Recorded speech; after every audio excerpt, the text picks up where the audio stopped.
For God so loved the world that he gave his only begotten Son, that whoever believes in him should not perish but have everlasting life.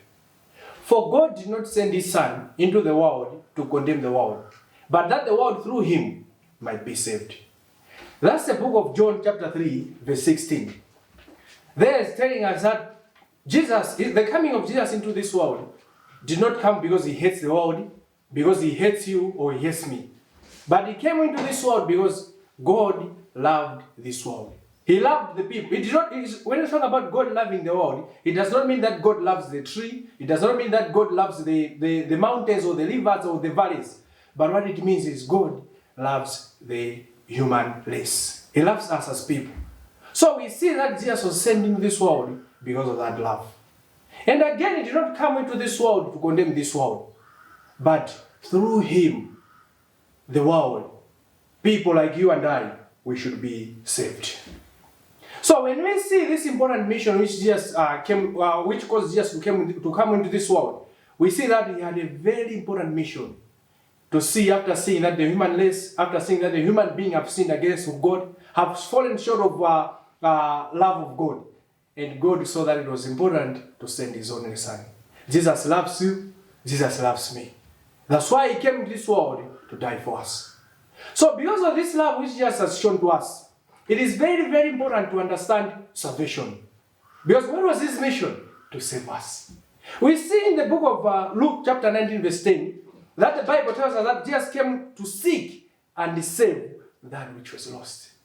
It's you and I who were lost. It's us who were lost. Without Jesus coming into this world, then we would have completely been lost. So we are saying that salvation is something very, very important. It's something which almost each and every church, almost each and every denomination which we see in the world, they are talking about this salvation. We have seen the mission of Jesus Christ. That's why when you turn to the book of Hebrews chapter 12 verse 2, it talks about looking into Jesus, the author and finisher of our faith. Jesus is the author and finisher. That's why the book is saying we should look into this man. We should look into this Jesus, because he's the author and he's a finisher. He's a beginner, he's a completer. You cannot talk about salvation without talking about Jesus. So as we are beginning this series, we'll talk about salvation.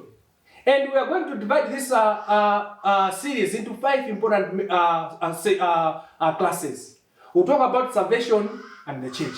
What role does the church play in salvation? And again, we'll talk about salvation and baptism. Is baptism essential for salvation? Do you really need to be baptized to be saved? And not only about salvation, and also look into our leaders in our churches. What role do these leaders play in our salvation? We know the church which Jesus established has good leaders. And again, we know also denominations, they have good leaders. So, what kind of role do these leaders have to play to make sure that the human race, the people whom Jesus died for, are saved? And again, also talk about my dead relatives. Sometimes salvation, people, they miss salvation because of their dead relatives. Their wives, their husbands, their children. What role do these people play when we are talking about salvation? And finally, we'll talk about, is once saved, always saved? Is this biblical? So, it's important for us to talk about salvation because Jesus died for that. He came into this world to make sure that we are all saved. So, the most important question which people they ask you say, yes, we have seen what the Bible says. We have seen that Jesus came into this world to save the world. But where is this Jesus now? How is he saving people now? We know the Bible, the whole New Testament teaches that Jesus came into this world and he died for us. And when he died for us, on the 3rd day he rose and went back to his Father in heaven. We know that Jesus is in heaven. That's where he is now. But looking into that, knowing that Jesus is in heaven, what about us who are now on this earth? How are we going to be saved? Which way did Jesus put? Which plan did Jesus lay to make sure that you and I we are saved? The Bible is going to tell us that way. Let us begin studying from the book of Matthew chapter 16. The book of Matthew chapter 16, we are seeing that Jesus has entered into this city, the city of Philippi. And when he was in this city, his disciples came to him now. And when the disciples came to him, Jesus asked them this question to say, okay, I'm in this city of Philippi. What do people say I am? Who I am? What do people say I am? So the people, his disciples were responding to him to tell him that some they say you are Elijah, others they say you are John, and others they even say you are just Jeremiah, and others they say you are just one of the prophets. As you can see, they have mentioned some of the prominent prophets which we read in the Old Testament. Some they say you are Elijah, you are John, you are this. So now Jesus turned to his disciples and said, I've heard what people say about me. What about you? Who do you say I am? So Jesus wanted to understand, wanted to get this answer from two different angles. The people who are not his disciples and the people who are his disciples. I've heard what others say, but what about you? What are you saying? Who I am to you? We see that Peter is responding to him that you are Christ, the Son of the living God. This is what Peter said. You are Christ, you are the Son of the... Peter did not say you are a prophet. Peter did not say that you are just an important person, but you are the Son of the living God. That's why we see this Son now. He came into this world to save us. So upon Peter's confession, we see verse 18 where he's saying that, verse 18, let's read verse 18 of the book of Matthew chapter 16. He said, and I also say to you, you are Peter, and on this rock I'll build my church, and the gates of hell shall not prevail against it. I'll give, verse 19, I'll give you the keys to the kingdom of heaven, and whatever I bind on earth will be bound in heaven, and whatever I loose on earth will be loosed in heaven. So upon Peter's confession, Jesus is saying, what you have answered is exactly how things are. It's true, I'm the Son of God. I'm the Son of the living God. And because of your confession now, I am going to build my church. So we see that Jesus is laying his plan now. I've come to save the human race. I've come to save people. And because of this is the reason why I'm going to do that. So Peter is given the keys to this kingdom, the keys to this church. That's why when you go further in the book of Acts chapter 2, we see now Peter on the day of Pentecost. This church which Jesus has promised. In the book of Matthew chapter 16 verse 8, Jesus he's talking about the future. He has not yet established his church. He has not yet built his church, but he's talking about the future. Now in the book of Acts chapter 2, we are seeing Peter is now using those keys which he just gave to open the door for people to enter in this church. He preached the best gospel. He's telling people in the book of Acts chapter 2, beginning verse 38, verse 36, verse 37, 38, up to verse 41. He's telling people about Jesus. By this period of time, people have crucified Jesus, they have killed Jesus, and because they have killed Jesus now, this is what Peter is saying. This very same Jesus whom we have killed, God has made him what? The Lord. He is now in heaven. He is now with our Father. And because people hate this, now we are seeing that people were cut to their hearts. They felt like, wow, we have made a mistake here. We have killed the Son of God. People thought he is just one of the prophets. They thought he is just like Jeremiah, just like John, just like different prophets which they have come. And then in their mind they were thinking, they have killed that prophet. Now Peter in the book of Acts is telling them that you have made a mistake. You did not just kill a prophet, but you have killed the Son of the living God. So people were like, we have made a mistake. Now they asked Peter and the rest of the apostles, what shall we do now? We have seen that we have made a mistake. Are we going to be able to correct our mistake? Tell us, what should we do? So Peter told the people on the day of Pentecost, yes, you have made a mistake, but there is a way you can save yourself. There is a way you can come out from this mistake. And what was the way? Verse 38 is saying, let's read verse 38. Peter is saying, Peter said to them, repent and let everyone of you be baptized in the name of Christ for the remission of sins, and you shall receive the gift of the Holy Spirit. So Peter said to them, you have made a mistake. You need to repent. You need to change. You have realized that you have made a mistake. Now, this is another type of thing you have to do. You have to repent. You have to change your mind. You have to change the way you think. You have to repent. And when these people heard this now, we are seeing going down that many people gladly received the message and they were baptized. Verse 1 is saying, then those who gladly received the word were baptized, and on that day 3,000 souls were added to them. To where? To them, to the apostles. Now they are added to the church, which is just promised to build in the book of Matthew chapter 16. So we are seeing that Jesus had a plan. He is going to die for us. He's going to die for a human being because of his sin. And Peter has been given the permission, has been given the key. And we have seen Peter is using the key in the book of Acts he's using the key in the book of Acts. And when he's using that key in the book of Acts, chapter 2, when he opened the door, the people were cut to their hearts. Now what is happening to these people? They have been added. The church which is just established, you do not join. We are seeing the Bible. The church which is just established, we are added. I was added to this church. Jesus is the owner. So the Bible said it is him who adds the people to his church. We see different denominations people they join. We see different organizations people you join. We see different places people you join. You join a new school, you join a new club, you join a new denomination. But the church which is just established, it is him, the owner, Jesus Christ, I add you. When you repent and when you baptize.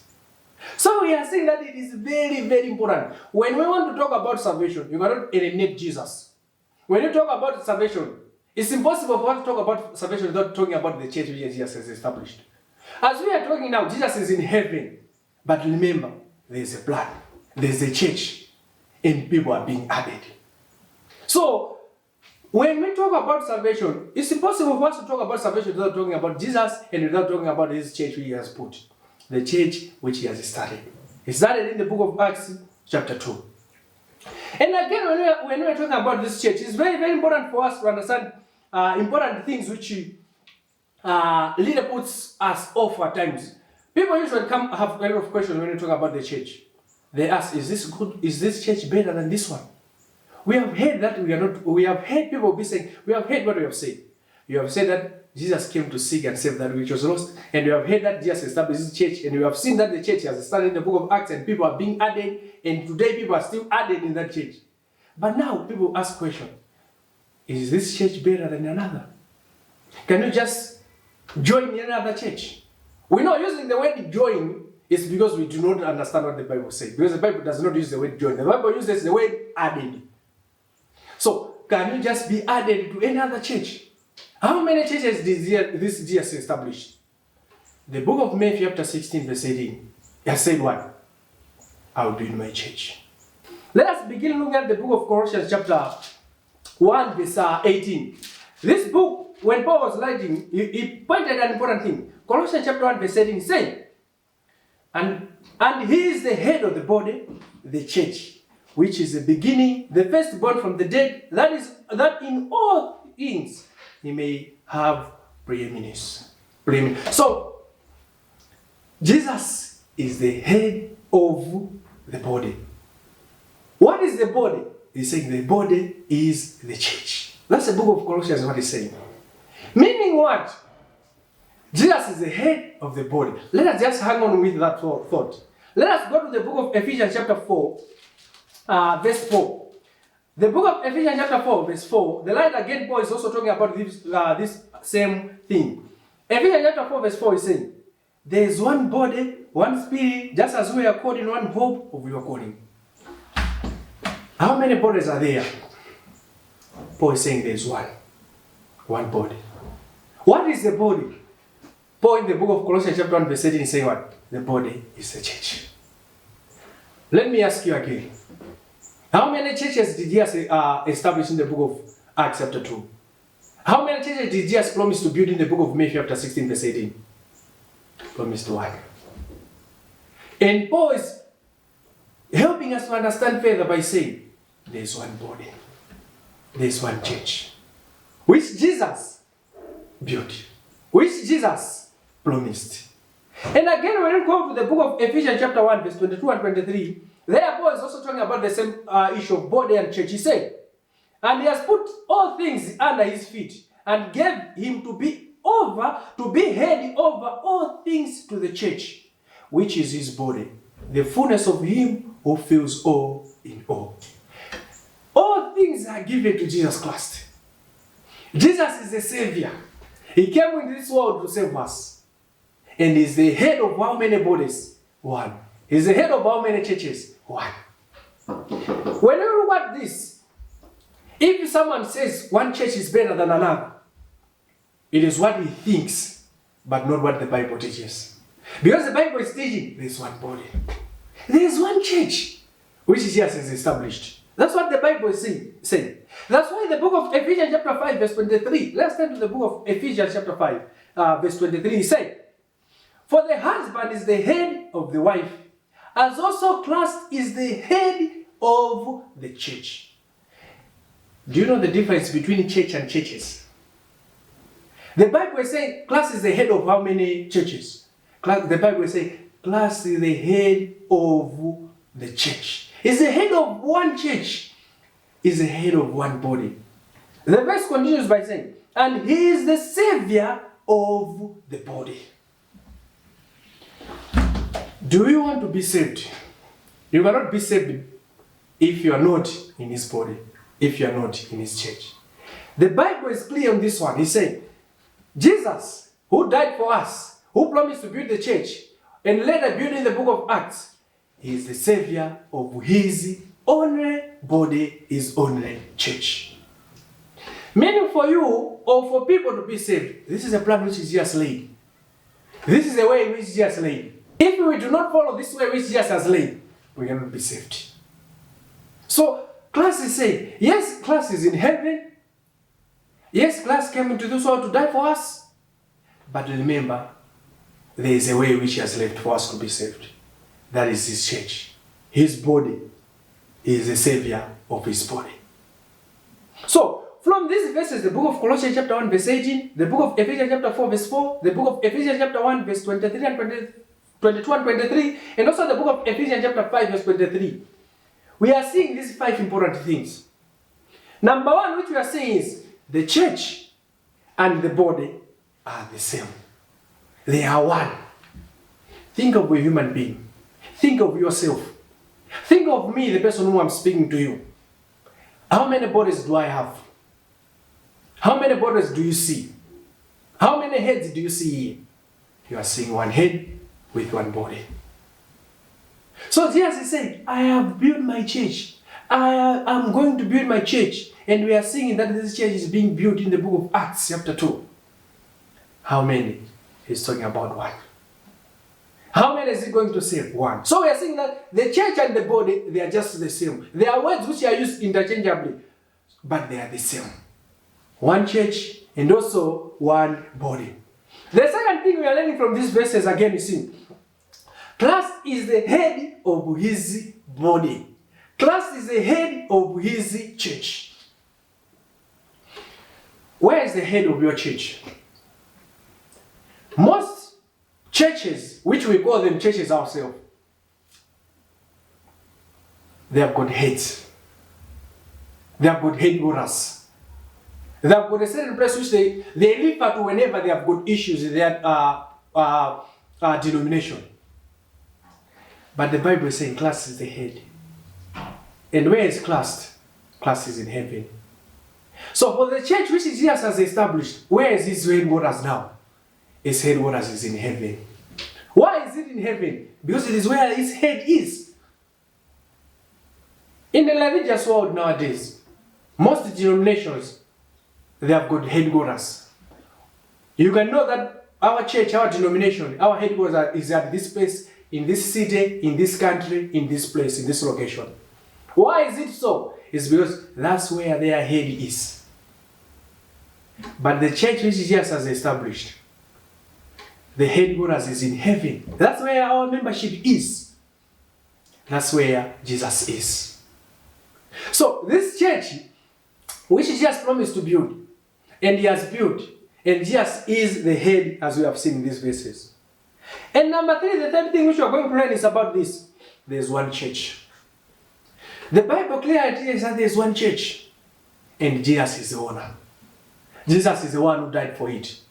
Jesus is the one who died for this church. He did not die for different denomination, but Jesus died for the church which he purchased. It is his bride. You cannot refer to the church as it, as if it's something else, but it is the body, it is his body, it is something which Jesus loves. So Jesus loves this church. So there is one church. And when I talk about this, when I talk about one church, we're talking about one body, and we're talking about Jesus being the head, and church and body, they are the same. This is 3. The fourth thing we understand, which even logic can tell us. Let me ask you this question. If one day you are walking, maybe you are coming from work or you are going home, and along the road we see the body, and immediately you move closer to the body, you see that that body has no head. What would be the first thing which comes to your mind? When you see the body down there lying, but it has no head. What's the first thing which comes to your mind? The first thing which will come to my mind is, there's a dead person here. Who has told me that this person is dead? It is because immediately I see that there is no head. A person without head, he is dead. The Bible is saying, Jesus and his body, they are one, they are connected. If you cut the head from his body, we know that his body is dead. There are a lot of so-called churches, which they are there. There are a lot of denominations in our world. They have no head. They are dead. That's why Jesus in the book of Ephesians chapter 5 verse 23, he has said, I'm the savior of my body, my church. You can find yourself in a denomination, in a so-called church, but it has no head.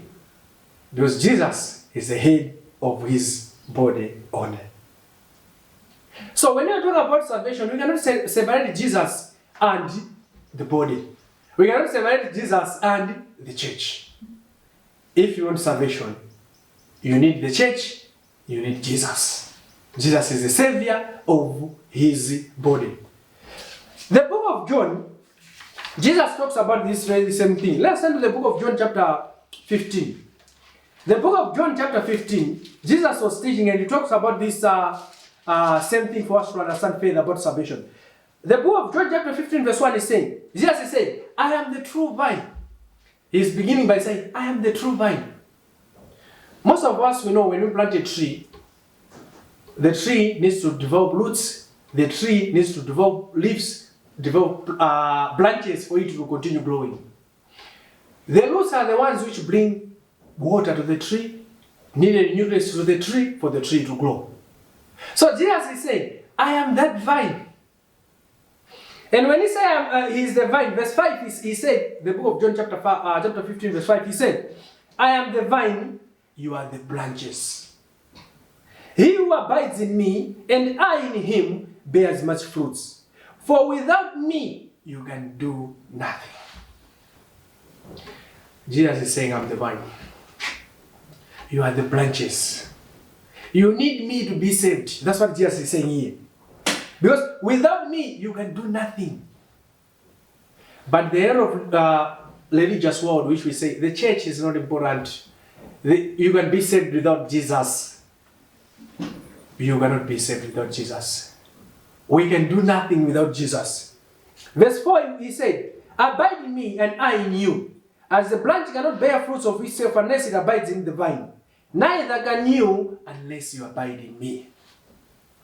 If we are not in Jesus, if we are not in his church, we cannot bear fruits. We are nothing. We cannot be saved. Because without Jesus, there is no salvation. Verse 6 went on and said, verse 6 he said, for if anyone does not abide in me, he is cast out of branch and he is withered. And they gather them and throw them into the fire as they are burned. If we are not in Christ, think of a tree. What happens when you cut the branch? What happens to the branch? The branch, slowly by slowly, it dries up, then dries up, it dries up. Then later, it's good to be made into a wood. You can use it to start fire somewhere with that branch. So Jesus is saying, if you want salvation, you need me. You are a branch. I'm the vine. I'm the true vine. There's no salvation without Jesus. And what did Jesus do? He had established his church. The book of Romans chapter 16 verse 16 talks about the church of Christ. The church of Christ which he has built. He has built one. Do you want to be saved today? You need to be in Jesus. If you are not in his church, are you going to be saved? You cannot be saved. The Bible has clearly told us that Jesus is the savior of his only church, his body. Do you want to be saved today? Do you need to consider your ways? Do you need to consider where you stand today? This is the right time for you to consider that. Are you in Jesus? Are you in his church? Jesus said, I'll build my church. And he has done that. He has built his church. I will encourage you as we continue studying from the Bible. We should be together. Continue studying from what the Bible says. This is exactly what the Bible says. This is exactly what Jesus has laid for us to be saved. There is no another way. Just the book of Acts pointed out, there is no another name under heaven in which a human being can be saved except the name Jesus Christ. As we continue, I would encourage you to be there again next time. May God be with you. Amen.